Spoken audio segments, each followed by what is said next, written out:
Praise the lord. దేవుని పరిశుద్ధ నామంలో అందరికీ కూడా శుభములండి.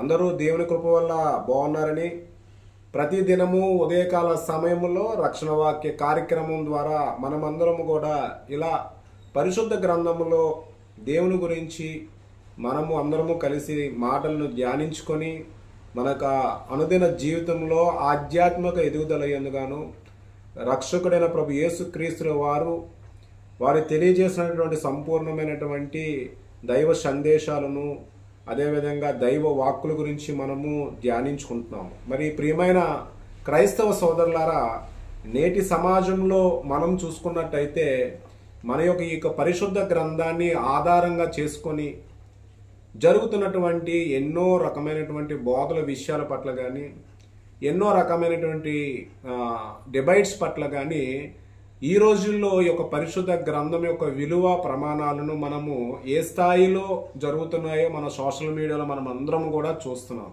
కాబట్టి చూస్తున్నటువంటి యవనస్తులు కానీ, నూతనంగా క్రైస్తవ్యాన్ని పొందేవారు కానీ అసలు పరిశుద్ధ గ్రంథాన్ని చదివి పరిశీలన చేసి ఆ తర్వాత ఆ యొక్క అధ్యాయాల వారీగా మనము ధ్యానించుకున్న తర్వాత దేవుని యొక్క వాక్య గొప్పతనాన్ని, నిన్న నేడు సదాకాలము మీతో ఉన్నానని చెప్పినటువంటి దేవుని యొక్క మాటలను ఎన్నో రకాలుగా ఇతరులు వారి యొక్క సొంత అభిప్రాయాలుగా, వారి యొక్క సొంత బోధగా ప్రకటిస్తున్నటువంటి నేటి నేపథ్యంలోని ప్రభువైన యేసుక్రీస్తుల వారు సంపూర్ణమైన జ్ఞానాన్ని కలిగి ఉండి కూడా పరిశుద్ధ గ్రంథంలో ఎవరికి నచ్చినట్టు వారు బోధన చేయడం జరుగుతుంది. మరి ఈ యొక్క పరిశుద్ధ గ్రంథ విలువలు కానీ ప్రమాణాలు కానీ పెరగాలి అని మనకి అనిపించినప్పుడు ఒక క్రైస్తవుడుగా దీనిలో ఉన్నటువంటి నిజాలు ఖచ్చితంగా తెలుసుకునేటువంటి ఒక విషయము నీ మీద, నా మీద, ప్రతి ఒక్కరి మీద కూడా ఆధారపడి ఉంది.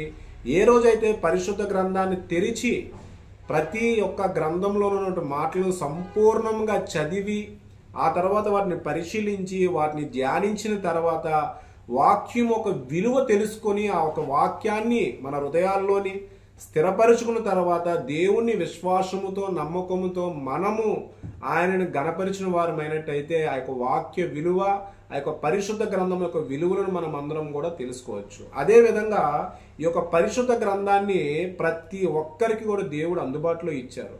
ఈ యొక్క పరిశుద్ధ గ్రంథాన్ని ప్రతి క్రైస్తవుడు కానీ, ప్రతి బోధకుడు కానీ, పరిచర్యలో భాగస్థులైన ఏ ఒక్కరికైనా సరే ఈ యొక్క పరిశుద్ధ గ్రంథం ద్వారే ప్రతి ఒక్కరు వారి యొక్క మాటలను వివిధ రకాల శైలిలో తెలియచేసినప్పటికీ కూడా పరిశుద్ధ గ్రంథం యొక్క శైలిని మనం అందరం మొట్టమొదటిగా తెలుసుకున్నట్లయితే మనము ఈ యొక్క సమాజంలో కానీ, రాబోయే అంత్యకాల దినాలలో కానీ, ప్రసవ వేదనలో కానీ దేవుడు చెప్పినటువంటి సత్యాలను మనం ఎరిగి ఉండాలి. మన కుటుంబంలో కానీ, మన పిల్లల్లో కానీ, మన సమాజంలో కానీ, మన సంఘాలలో కానీ సంపూర్ణమైన జ్ఞానాన్ని కలిగి ఉండాలంటే మరి నేటి సమాజంలో పరిశుద్ధ గ్రంథం మీద మాట్లాడుతున్నటువంటి అనేకమైన మాటలు మీరు తెలుసుకోవాలని అంటే ఖచ్చితంగా పరిశుద్ధ గ్రంథం మీద సంపూర్ణమైనటువంటి జ్ఞానాన్ని మీరు పొందాలని, అదేవిధంగా రక్షణ వాక్య కార్యక్రమం ద్వారా మీరందరూ కూడా ప్రతి విషయాన్ని తెలుసుకున్నట్టు కొరకు పరిశుద్ధ గ్రంథంలోని మనము క్రొత్త నిబంధనలో ప్రారంభించి ప్రతి అధ్యాయంలోని వచనాలకు సంబంధించిన ఆ యొక్క సందర్భాలను తెలియచేయడం జరుగుతుంది. మరి మీరందరూ కూడా రక్షణ వాక్య కార్యక్రమాన్ని సబ్స్క్రైబ్ చేసుకొని దేవుని యొక్క సువార్తను కొనసాగించుటలో మీరందరూ కూడా సంపూర్ణమైనటువంటి సహాయాన్ని మీరు కలిగించాలని, మన యొక్క రక్షణ వాక్య కార్యక్రమం ద్వారా అనేక మంది ప్రజలు కానీ, అనేకమైనటువంటి అన్యులు కానీ, అనేకమైనటువంటి క్రైస్తవ సోదరులు, సోదరీమణులు అందరూ కూడా పరిపూర్ణమైనటువంటి దేవుని యొక్క జ్ఞాన వాక్కులను కలిగి ఉండాలని నేను ఆరాటపడుచున్నాను. మరి ఈ యొక్క కార్యక్రమాన్ని ఈ యొక్క పరిశుద్ధ గ్రంథంలో పొందపరిచిన విధంగా మనము ఈరోజు ధ్యానించుకోబోయేటువంటి అంశము లూకా సువార్త 2వ అధ్యాయము. లూకా సువార్త 2వ అధ్యాయంలో పొందపరిచినటువంటి వచనాలు మొత్తంగా చూసుకున్నట్టయితే 52 వచనాలు. ఈ యొక్క 52 వచనాలని మనము 2 భాగాలుగా మనము మాట్లాడుకుంటే, మొదటి భాగంగా చూస్తే 1 నుంచి 22 21 వచనాల్ని దేవుడు మాట్లాడినటువంటి మాటలు 21 వచనాలు ఈరోజు మనము ధ్యానించుకుందాం. తలలు ఉంచుకున్నట్టే ప్రార్థించి ఈ యొక్క వచనాలను మనము చదివి ఆ తర్వాత యొక్క విలువలు మనము తెలుసుకున్న వారమై ముందుకు నడుచుకుందాం. తలలు ఉంచుకున్నట్టయితే ప్రార్థిద్దాం. మహోన్నతుడా, రక్షకుడైన ప్రభు యేసుక్రీస్తు వారి పరిశుద్ధ నామమున వందనాలు, స్తుతులు, స్తోత్రములు. ప్రభువా, పరిశుద్ధ గ్రంథంలో క్రొత్త నిబంధనలో నాయన లోకా సువార్త 2వ అధ్యాయంలో పొందపరిచిన 52 వచనాల్లో మొదటి వచనం నుంచి 21 వచనములు ఈ రోజు మేము ధ్యానించుకునేటప్పుడు మీరు మాకు తోడై ఉండి ప్రభువా తండ్రి సంపూర్ణమైన జ్ఞానాన్ని, అదేవిధంగా ప్రభువా తండ్రి నాయన ఈ యొక్క రక్షణ వాక్య కార్యక్రమం ద్వారా పరిశుద్ధ గ్రంథంలో పొందపరచుకున్నటువంటి మాటలను చదివి పరిశీలన చేసి ధ్యానిస్తున్నటువంటి ప్రతి ఒక్కరిని కూడా ఆశీర్వదించి దీవించి నడిపించమని, వారి యొక్క ప్రార్థన ద్వారా ప్రభువా తండ్రి వారి యొక్క తలంపుల ద్వారా దేవుని నామాన్ని స్తుతిస్తున్నటువంటి ప్రతి బిడ్డను కూడా మీ నామంలో ఆశీర్వదించమని, తండ్రి అయిన దేవుని నుండి అదేవిధంగా లోకరక్షకుడు ప్రభు యేసుక్రీస్తు నుండి కృపా సమాధానము కలుగును గాక. Amen, amen, amen. ప్రియమైన క్రైస్తవ సోదరులారా, మరి నేటి దినము మనం చూసుకున్నట్టయితే లోకా సువార్తలో మనము 1 నుంచి 21 వచనాలు ఏంటి, ఏ యొక్క సందర్భాల్లో అవి ఇక్కడ పొందపరచడం జరిగిందని చూస్తే, భక్తుడైనటువంటి లోకా గారు ఆయన వైద్యుడై ఉండి ఆయన పరిష్కారంగా మన కొరకు తెలియజేస్తున్న దేవుని మాటల్లో ఈ యొక్క లోకా సువార్త మనకి పొందపరిచిన 2వ అధ్యాయంలో మొదటి వచనం నుంచి 7వ వచనం వరకు కూడా చూస్తే యేసుక్రీస్తుల యొక్క జన్మ వృత్తాంతాన్ని గురించి సంపూర్ణమైన జ్ఞానాన్ని మనకి ఇక్కడ తెలియచేయడము జరిగింది. ఆ తర్వాత చూస్తే 8వ వచనం నుంచి 21వ వచనం వరకు మనం చూసుకుంటే గొర్రెల కాపరులు చూసినటువంటి యొక్క దృశ్యం మీద వివరణను ఇవ్వడము జరిగింది. మరి ఈ రోజు మనం చూసుకున్నట్టయితే ముఖ్యంగా 1 నుంచి 7 వచనాలలో బైబిల్లోని ఏమి పొందపరిచి ఉన్న అంశాలు మనం చూసుకున్నట్టయితే, మొట్టమొదటిగా ఏదైతే ప్రభువైన యేసుక్రీస్తుల వారి యొక్క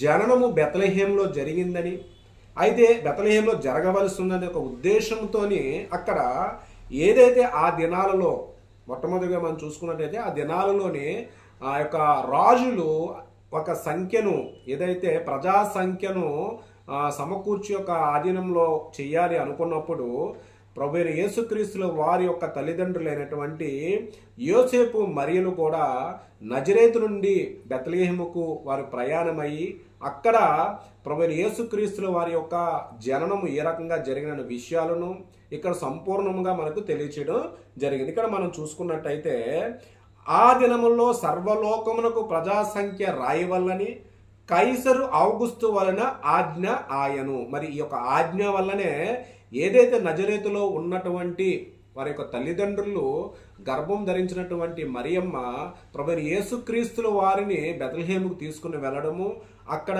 ప్రసవించి ప్రభువైన యేసుక్రీస్తుల వారికి జననం ఇవ్వడం అనే ఒక మాటలు ఇక్కడ మనకి తెలియచేయడం జరిగింది. ప్రియమైన క్రైస్తవ సోదరులారా, యోసేపు దావీదు వంశంలో గోత్రంలో పుట్టినవాడు గనుక తనకు భార్యగా ప్రదానము చేయబడి గర్భవతి అయి ఉండి మరియతో కూడా ఆ సంఖ్యలో రాయబడిటకు గలియలోని నజరేతు నుండి యూదయలో బెత్లెహేము అనబడిన దావీదు ఊరికి వెళ్ళను. ఎక్కడికి వెళ్ళారండి?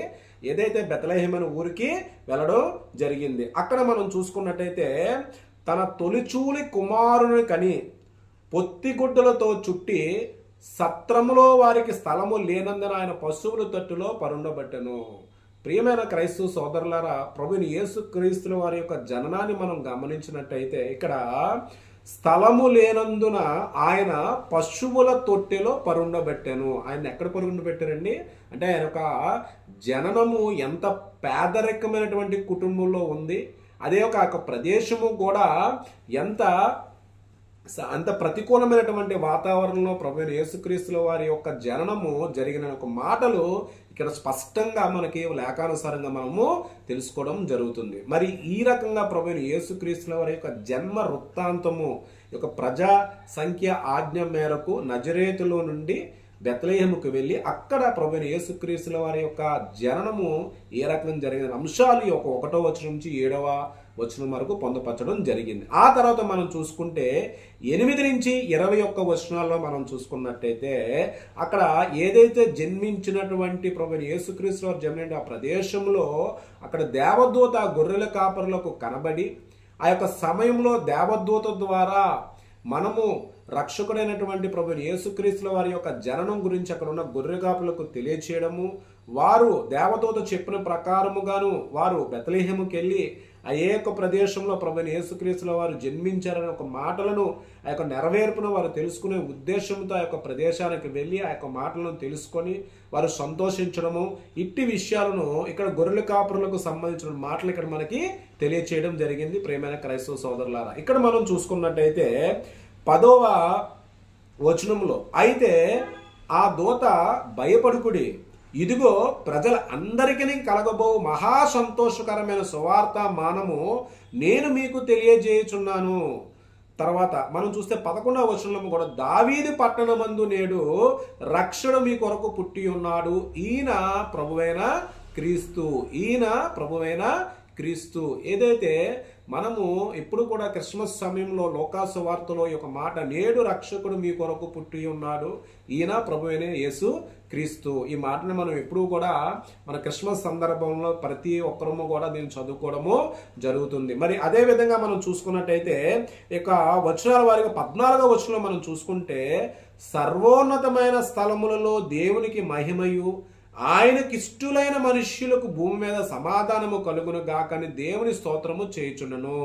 సర్వోన్నత స్థలములో దేవునికి మహిమ అంటే పరలోకంలో దేవునికి మహిమార్థకంగాను, ఆయనకి ఇష్టలైన మనుషులకు భూమి మీద సమాధానము కలుగును గాకని దేవుని స్తోత్రము చేయుచుండెను. అంటే ప్రియమైన క్రైస్తవ సోదరులారా, భూమి మీద ఆయనకి ఇష్టలైన వారు అంటే ఇక్కడ సువార్త అనేది ప్రతి ఒక్కరికి శుభవార్త అనేది అందరికీ తెలిసిన ఆ శుభవార్తను విశ్వాసముతో నమ్మకతో అంగీకరించినటువంటి వ్యక్తులు, బాప్తిస్ము పొంది ప్రభు యేసుక్రీస్తు వారే లోక రక్షకుడిని ఎరిగి రక్షణ పొందిన ప్రతి ఒక్కరూ ఆయనకి ఇష్టలుగా ఆయన ఆజ్ఞలు నెరవేర్చిన వ్యక్తులు ఉద్దేశించి ఇక్కడ మాట్లాడిన మాటలను మనం ఇక్కడ క్లుప్తంగా మనము తెలుసుకొనవచ్చును. ఆ తర్వాత మనం చూస్తే, ఆ దూతలు తన యొద్ద నుండి పరలోకంలోకి వెళ్ళిన తర్వాత ఆ గొర్రె కాపరులు జరిగిన ఈ కార్యమును ప్రభువు మనకు తెలియజేయుచున్నాడు, మనము బెత్లెహేము వరకు వెళ్ళి చూతుము రండి, ఒకరితో ఒకడు చెప్పుకొనును. ఏదైతే దూత తెలియజేసినటువంటి యొక్క అంశమును,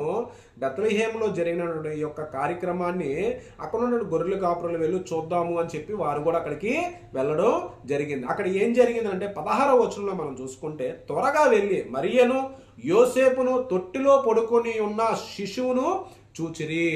ఎప్పుడైతే దేవదూత ఈ రకంగా ప్రభువైన యేసుక్రీస్తు వారి యొక్క జననం గురించి గొర్రెల కాపులు చెప్పిందో, ఆ యొక్క మాట నిజముగా వారు కల్లారా చూచి ప్రభువైన యేసుక్రీస్తుల వారు ఎక్కడ తొట్టెలో పడుకున్న శిశువును చూచిరి. ఆ తర్వాత మనం చూసుకున్నట్టయితే, వారు చూచి ఈ శిశువును గురించి తమతో చెప్పబడిన మాటను ప్రచారము చేసిరి. ఏదైతే వారు చూసినటువంటి ఒక గొప్ప యొక్క సమాచారాన్ని, ఒక గొప్ప అద్భుత కార్యాన్ని వారు అక్కడ ఉన్న వారందరికీ కూడా తెలియచేయడం జరిగింది. గొర్రెల కాపరులు తమతో చెప్పిన సంగతుల గురించి విన్న వారందరూ మిక్కిలి ఆశ్చర్యపడ్డారు. గొర్రెల కాపరు ఏదైతే విషయాన్ని వారందరికీ చెప్పడం జరిగిందో వారందరూ కూడా మిక్కిలి ఆశ్చర్యపడ్డారు. ఆ తర్వాత మనం చూసుకుంటే 20వ వచనంలోని, అంతటా ఆ గొర్రెల కాపరులు తమతో చెప్పబడినట్టుగా తాము విన్న వాటిని కన్న వాటిని గురించి దేవుడి మహిమపరచు స్తోత్రము చేయుచు తిరిగి వెళ్ళిరి. ఏదైతే గొర్రె కాపరులు తమతో చెప్పిన మాటలను, వారు విన్న వాటిని, వారు చూసినటువంటి ప్రతిదాన్ని వారు తెలుసుకొని వారు దేవునికి స్తోత్రము తెలియజేస్తూ చెప్పడం జరిగింది. చివరగా చూస్తే 21వ వచనంలో, ఆ శిశువుకు సున్నతి చేయవలసిన 8వ దినము వచ్చినప్పుడు గర్భమందాయన పడకమునుపు దేవదూత చేత పెట్టబడిన యేసు అను పేరు వారు ఆయనకి పెట్టిరి. ఏదైతే ప్రభువైన యేసుక్రీస్తుల వారి యొక్క జననము జరిగిన తర్వాత ధర్మశాస్త్ర నిబంధన అనుసారంగాను పుట్టినటువంటి తన తొలుచూలు కానుపును ఆయనకు ప్రదానం చేసే ఒక క్రమంలోనే అక్కడ వారి యొక్క సున్నతి చేయవలసిన 8వ దినము వచ్చినప్పుడు గర్భమందు ఆయన పడకమునుపు, ఏదైతే గర్భమందు ఆయన పడకముందే దేవదూత చేత పెట్టబడినటువంటి పేరు యేసు అను పేరు వారు ఆయనకు పెట్టిరి.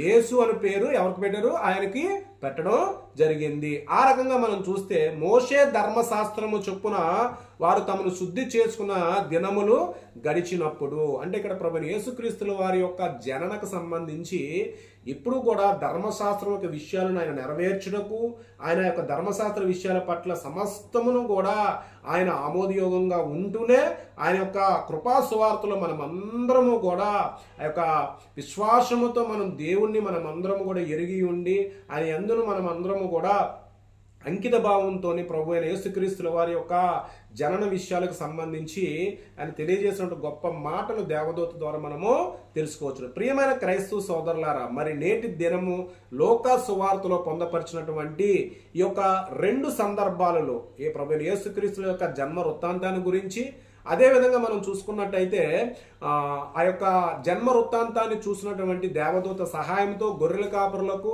ఆ యొక్క ప్రదేశానికి వెళ్ళి వారి యొక్క విషయాన్ని తెలుసుకున్న మాటలను ఈరోజు మనము ధ్యానించుకోవడం మనకు జరిగింది. మరి ప్రభువైన యేసుక్రీస్తుల వారి యొక్క జనన విషయాన్ని పట్ల సంపూర్ణమైన సత్య వాక్కును మనము ఈ యొక్క దినము మనము తెలుసుకున్నాం. మరి ఈ యొక్క సంతోషముతో ఆయన యొక్క జన్మముకు సంబంధించినటువంటి ఒక గొప్ప మాటలను మనం విశ్వసించి మన నమ్మిక ఉండి ఆయన యొక్క కృపలోని మనం అందరము కూడా సంతోషముగా ఆజ్ఞలు నెరవేర్చే వారంగా ఉండాలని నేటి దినము మనం ప్రార్థించుకొని మనం దీన్ని ముగించుకుందాం. తలలు ఉంచుకున్నట్టయితే మనం అందరం కలిసి ప్రార్థించుకుందాం. రక్షకుడైన ప్రభు యేసుక్రీస్తు వారి పరిశుద్ధ నామమున వందనాలు, స్తుతులు, స్తోత్రములు ప్రభువా. నేటి దినము ప్రభువా లోకా సువార్త 1వ వచనం నుంచి 22 వచనాల్లో ప్రభువా యేసయ్య మీరు జన్మించినటువంటి యొక్క వృత్తాంతముల గురించి, మీ యొక్క జన్మ విషయాల గురించి, అదేవిధంగా గొర్రెల కాపరుల ద్వారా ఈ యొక్క సమస్త విషయాన్ని ఇతరులకు చేరవేసే క్రమంలో ప్రభువా దేవదూత చేసినటువంటి గొప్ప విషయాలను మేము నేటి దినము ధ్యానించుకున్నాం ప్రభువా. సమస్త జనులందరూ కూడా ప్రభువా తండ్రి మీ నామాన్ని కానీ ప్రభువా తండ్రి మీ యొక్క జన్మము గురించి ప్రభువా తండ్రి సత్యమును ఎరిగి ఉండి ప్రభువా తండ్రి లోకరక్షకుడు ప్రభుని యేసుక్రీస్తు కృపా సువార్తలో సమస్త జనులందరూ రక్షణ పొందాలని నజరేయుడైన యేసుక్రీస్తు వారి నామపేట మిక్కిలి కృపతో అడిగి వేడుకొంచున్నాం తండ్రి. పరలోకమున్న మా తండ్రి నీ నామం పరిశుద్ధపరచబడును గాక, నీ రాజ్యము వచ్చును గాక, నీ చిత్తము పరలోకమందు నెరవేర్బడినట్టు భూమి యందు నెరవేర్బడును గాక. అనుదిన ఆహారము నేడు మాకు దయచేయి. ఇతర అపరాధం మీరు క్షమించిన ప్రకారం తండ్రి మా అపరాధం క్షమించు. శోధన నుంచి, దుష్టు నుంచి, కీడు నుంచి రక్షించండి ప్రభువా. దాని రాజ్యము, ఘనత, శక్తి, మహిమ నిరంతరం నీవై ఉన్నవి తండ్రి. Amen, amen, amen. ప్రియమైన క్రైస్తవ సోదరులారా, మరి అనుదినము కూడా మీరందరూ మీ యొక్క క్రియలు ప్రారంభించే ముందు సంతోషముతో ఆనందం దేవుని స్తుతించి మన యొక్క ఆధ్యాత్మిక జీవితంలో పరిశుద్ధ గ్రంథ లేఖనాలను మీరందరూ కూడా చదివి పరిశీలన చేసి మీరు ధ్యానించినట్లయితే దేవుని యొక్క సంపూర్ణమైనటువంటి దైవ వాక్కులను మనము సంతోషముగా మనం తెలుసుకొని ఆ యొక్క పరిస్థితులలో దేవుని వాక్యానుసారంగా మనం అందరము జీవించిన వారం అవుతాం. మరి నేటి దినం మీరందరూ కూడా సంతోషంతో మీ దినాన్ని దేవుని చిత్తానికి విడిచిపెట్టి దేవుని చిత్తానుసారంగా నడుచుకోవాలని రక్షణ వాక్య కార్యక్రమం ద్వారా సమస్త జనులందరూ కూడా సంతోషంగా మీ క్రియల్లో పాలిభాగస్తులు అవ్వాలని నేను కోరుకుంటూ మరొకసారి దేవుని పరిశుద్ధ నామములో మీ అందరికీ కూడా శుభములు.